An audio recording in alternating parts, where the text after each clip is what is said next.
12 থেকে 13 বছর ধরে মিডিয়া জগতেই আর কি। বাচ্চাকাল থেকে যখন জ্ঞান বুদ্ধি হলো তখন থেকে আমার ইচ্ছে জাগলো যে আমি ফিল্মে কাজ করার, মিডিয়াতে কাজ করার। এটা ছোটোবেলা থেকে আর কি আগ্রহ, কিন্তু কাজ শুরু করেছি 10-12 বছর হয়েছে। জার্নিটা কেমন ছিল? এটা কি খুব সহজ ছিল আপনার এই পর্যায়ে আসতে? এটা অনেক কঠিন ছিল, কেননা আমি তো আর আপনাদের মতো ছিলাম না, আমি তো অন্য ক্যাটাগরির লোক ছিলাম। তখন আমি ছোটোবেলায় এমনি ছেলেদের সাথে নাচ করতাম, আবার মেয়েদের সাথেও নাচ করতাম মেয়ের সেজে, এই আর কি। এইভাবে এক এক করে হা পা করে আসা এই পর্যন্তই। তেমনি কত কষ্ট করেছি সেটা বুঝতে পেরেছি। শুরুর দিকে মানুষ কি করতো? তিনি হাসাহাসি করতো বা আপনাকে ট্রল করতো, এরকম কোনো বিষয়? হাসাহাসিও করতো, আবার অনেকে ভালোবাসতো। যদি ভালো না বাসতো তাহলে এখানে আসতে পারতাম না। ভালোবাসতো দেখে তো আসতে পারছি এখানে। আবার কষ্ট করেছি, অনেক পরিশ্রম করতে হয়েছে। পরিবারের সাথে যোগাযোগ আছে আপনি? ইনশাল্লাহ। তারা কি মেনে নিয়েছে আপনাকে, বা আপনাকে কি সাদরে গ্রহণ করে? এখন তো আপনি অনেকটাই সেলিব্রেট। আগে গ্রহণ করতো না, এখন কথাবার্তা বলে, দেখে, ইউটিউবে দেখে, টিভিতে দেখে। ওই মনে করেন মোবাইল হাতে নিলেই তো একদিন না একদিন দেখে যে আমি কোথায় কী কী করতেছি। আমার বোন আমাকে বেশি সাপোর্ট করে, ছোটো বোন। গর্ব করে আপনাকে নিয়ে? হ্যাঁ, আমাকে নিয়ে গর্ব অবশ্যই করে। যখন টিভিতে দেখে তখন সবাইকে ফোন দিয়ে বলে যে ওকে টিভিতে দেখাচ্ছে। আপনি সাংবাদিকতার সাথেও জড়িত, তো এই বিষয়টা যদি বলতেন। হ্যাঁ, আমি জবাবদিহিন পত্রিকার একজন রিপোর্টার। আমাকে ডিআইজি হাবিব স্যার, ওনার মাধ্যমে আমার জবটা হয়েছে। ওনাকে অসংখ্য ধন্যবাদ যে আমাকে জবটা দেওয়ার জন্য। ওনার রিকোয়েস্টে হয়েছে।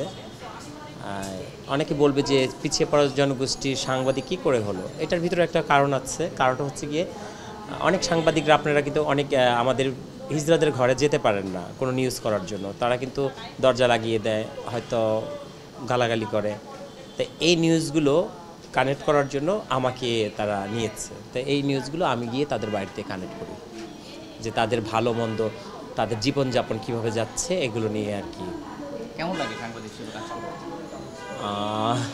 কী বলবো, এর চেয়ে খুশি পৃথিবীতে নেই। কেননা আমি এটাকে বলবো না যে চাকরি, আমি বলবো এটা আমাকে সম্মান দেওয়া হচ্ছে, আমাকে ইজ্জত করা হচ্ছে। দেশের জনগণ আমাকে দেখতেছে, দেশের মানুষ আমাকে ভালোবাসতেছে। আমি খুব হ্যাপি। আচ্ছা, এই যে আমরা রাস্তাঘাটে গাড়িতে দেখি যে তৃতীয় লিঙ্গের মানুষেরা এটা অনেকেই টাকা তুলে, অনেকভাবে অনেকে হ্যারাসমেন্টও করে, তো এই বিষয়টা আপনার কাছে কেমন লাগে, বা এটা কি ঠিক কিনা আপনার কাছে? এক হিসাবে ঠিক না, আরেক হিসাবে আমি মনে করব যে পেটের দায়ে মানুষ চুরি করে, ডাকাতি করে, খুন করে, তারপরে দেহ ব্যবসা করে, তারপরে আপনার মাদক ব্যবসা করে, কিন্তু এরা তো এগুলো করতেছে না। এরা মানুষের কাছে চেয়ে খাচ্ছে, যে না দেয় তাকে দুইটা হাতে তালি মারে। কিন্তু আমি একটা কথাই বলবো যে মাননীয় প্রধানমন্ত্রী উনি আমাদেরকে স্বীকৃতি দিয়েছেন এবং ভোটার আইডি কার্ড করে দিয়েছেন, ভোট দেওয়ার জন্য সুযোগ করে দিয়েছেন, ব্যাংকে অ্যাকাউন্ট করার জন্য সুযোগ করে দিয়েছেন, থানায় মামলা করার জন্য সুযোগ করে দিয়েছেন। কিন্তু ওনার একা দায়িত্ব না, এটা এই দেশের প্রত্যেকটা জনগণের দায়িত্ব, আপনারও দায়িত্ব যে এদেরকে কাজ দেয়। তাই আপনারা ওদের খারাপটা দেখেন, ভালোটা কিন্তু কখনো দেখেন না। আজকে আমি ভালো করতেছি বলে আপনি আমার কাছে আসছেন, কিন্তু ওদেরকে একদিন রাস্তায় জিজ্ঞেস করবেন যে ওদের জীবনযাপন কিভাবে চলে, ওদের ফ্যামিলি কিভাবে চলে। ওরা তো সবাই আর পয়সা আলা না, অনেকে আছে ফ্যামিলি চালায় এই কাজ করে, অনেকে আছে নিজে চলতেছে, তাই না? তো এদেরকে একবার জিজ্ঞেস করা উচিত যে তোমরা কেন রাস্তায় নামতেছো। তখন তাদের মুখে উত্তরটা পেয়ে যাবেন কেন তারা এই কাজগুলো করতেছে। আমি কেন করতেছি না? আমিও তো পারতাম এগুলো করতে, তাই না? তাই আমি ভালো কাজ করতেছি। আমি একটা ব্যবসা প্রতিষ্ঠান খুলতেছি কিছুদিনের ভিতরেই, অনলাইনের ব্যবসা, ট্রেড লাইসেন্স হয়ে গিয়েছে, ইনশাল্লাহ দোয়া করবেন। তাই আমি যদি এই কাজটা করতে পারি তাহলে তার আমার পিছনে ফিরে তাকাতে হবে না। তো এরকম ওরা যদি আমার মতো সুযোগ পেত কাজ করার, কিংবা কিছু ব্যালেন্স পেত টাকা পয়সা, তাহলে তারাও তো কোনো ব্যবসা প্রতিষ্ঠান খুলে বসতো, তাই না? আপনার জনগোষ্ঠীর জন্য কিছু করার প্ল্যানিং আছে আপনার? আমি যদি জীবনে বড় কিছু হতে পারি ইনশাল্লাহ তাদের জন্য কিছু করার চেষ্টা করব। কি করব সেটা পরে দেখা যাবে, আগে তো বলে লাভ নেই। আচ্ছা, আপনি বলেন তো যে আপনাদের দেখে মানুষ ভয় পায় কেন? অ্যাকচুয়ালি এটা হচ্ছে আপনার ঘৃণা করেন, ভয় না, এটা ঘৃণা। আপনিও মানুষ, আমিও মানুষ, এখানে ভয় পাওয়ার কি আছে? বাঘের মতো দেখা যাচ্ছে না, কুকুরের মতো দেখা যাচ্ছে, তাহলে ভয় পাওয়ার কি আছে বলেন তো দেখি? এটাই বুঝলাম না যে ভয় পায় আপনাদেরকে দেখলে। কেন, আমরা কি কাউকে কামড় দিয়েছে? কামড় দিলে সে মরে যায়, বিষাক্ত সাপ আমরা, বলেন তো? তাই ভয় পাওয়ার কি আছে এখানে? এই যে এত বড় একটা পারফরমেন্সে আসলাম, সেদিন আমি চীন সম্মেলনে অ্যাওয়ার্ড পুরস্কারে সেখানেও আমি ইনভাইট কার্ড পেয়েছি, যেখানে ভিআইপি কার্ড, সেই ভিআইপি কার্ডটা আমি পেয়েছি। তো ওখানে তো মন্ত্রী সাহেব ছিলেন, বড় বড় প্রডিউসাররা ছিলেন, পরিচালকরা ছিলেন, বিভিন্ন নায়িকারা ছিলেন, হিরোরা ছিলেন, তারা তো ভয় পায়নি আমাকে দেখে। তা আপনি কেন ভয় পাবেন বলেন তো? এখন আপনারা তো আমাদের বোন, আমাদের ভাই, তো আমরা একসাথে মিলেমিশে থাকি, বিষয়টা এরকম হওয়া উচিত ছিল। হ্যাঁ, এটাই- তো আপনার কি এরকম চাওয়া হয় যে আমরা সবাই হ্যাঁ, আমি এটাই চাই যে আমরা সবাই মিলেমিশে থাকি। মিলেমিশে থাকলে আমাদের দেশে অভাব অনটন হবে না, কেউ পিছিয়ে পড়ে থাকবে না। পিছিয়ে শুধু আমরা না, এই দেশের অনেক গরিব লোক আছে যারা দুবেলা দুমুঠো খেতে পারে না। তাদের সাথেও তো এই দেশের যারা মধ্যবিত্ত, যারা প্রভাবশালী, তারাও তো কথা বলে না, তারাও তো মানুষ। তাদেরকে কেন ভয় পায়?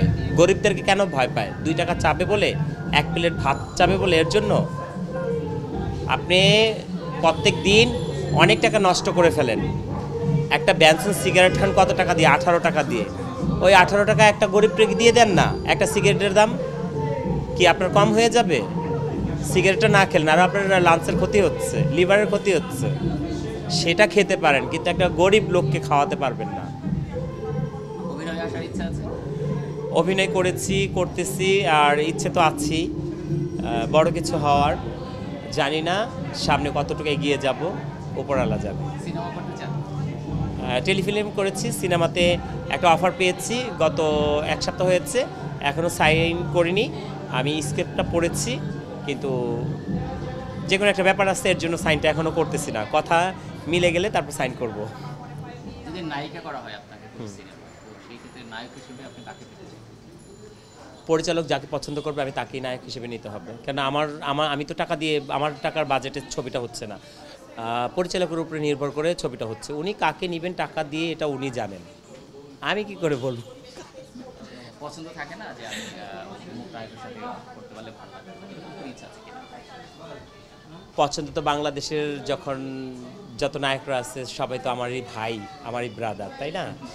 আমি কাকে রেখে কার সাথে কার কথা বলবো আমি ভেবে পাচ্ছি না। জায়েদ খান